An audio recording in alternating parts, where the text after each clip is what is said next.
Bien-aimés frères et sœurs en Jésus, la grâce, la paix et la miséricorde nous sont données de la part de Dieu le Père et de Jésus-Christ son Fils notre Sauveur. Amen. Pour notre méditation de ce jour, nous allons lire dans le livre de Matthieu au chapitre 5, le verset 6. Avant, nous chantons le tout premier cantique de Sur les ailes de la foi, combattent des mains que tous les humains. Combattent des mains que tous les humains en cet heureux jour viennent tour à tour d'un chant solennel louer l'Éternel.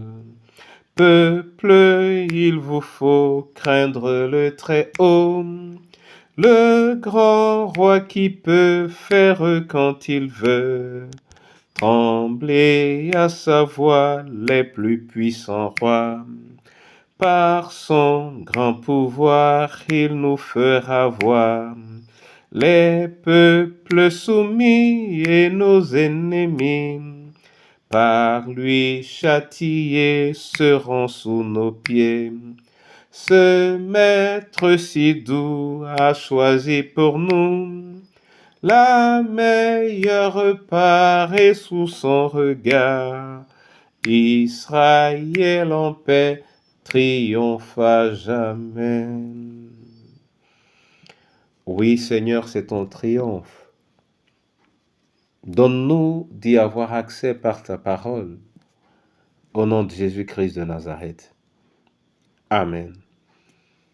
Matthieu 5, verset 6. Là, il est écrit « Heureux ceux qui ont faim et soif de la justice, car ils seront rassasiés. » Amen. Bien-aimés, frères et sœurs en Jésus, le chapitre 5, qui est le début du sermon sur la montagne, s'ouvre avec ce qu'il est convenu d'appeler les béatitudes, selon l'expression consacrée par saint Augustin.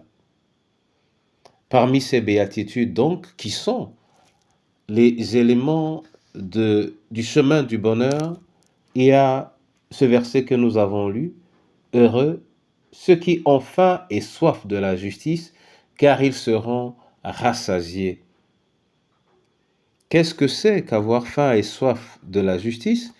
Ça veut dire ceux qui ne recherchent que la justice, ceux qui ne veulent que la justice, ceux qui veulent se nourrir de la justice, ceux qui se plaisent à être justes, ceux dont le sens de la vie ne se retrouve qu'en la justice et ne s'opère qu'à travers la justice, ceux qui ont faim et soif de la justice. Alors, si l'on a faim et soif de la justice, la parole nous dit, ils seront rassasiés.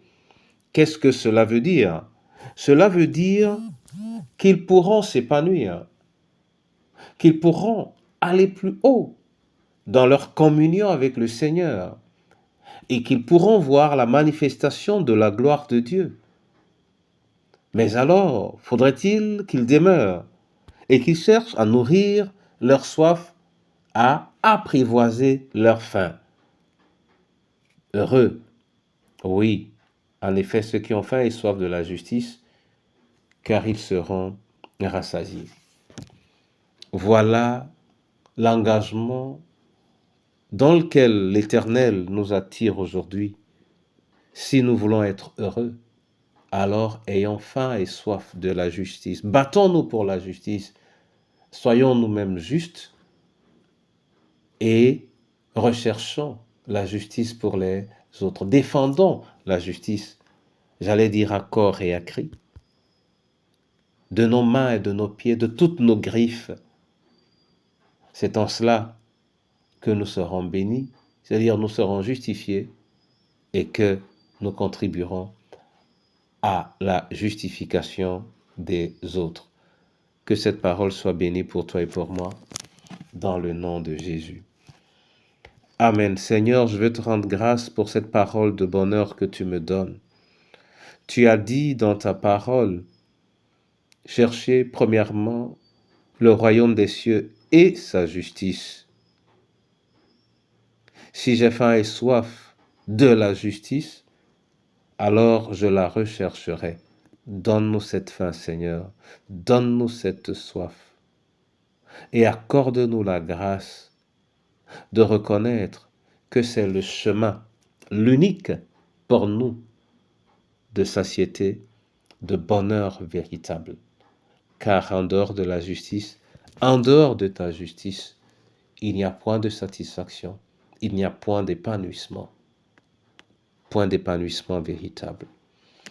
Je te bénis et je te rends grâce pour le veuf, la veuve et l'orphelin qui sont en situation délicate, les personnes seules, abandonnées, rejetées, parfois avec des enfants. Je te dis merci pour ta droite sur le malade et sur le prisonnier. Prends soin de chacune de nos familles, qu'elles soient des îlots de justice et de recherche et de défense de justice. Je te prie pour notre pays. Accorde à ses dirigeants d'aspirer à la justice, de rechercher la justice. Et pour ton Église, Seigneur, apprends à ses membres qui n'ont aucune autre définition que celle de la justice, celle de ta justice, au nom du Père, du Fils et du Saint-Esprit. Amen.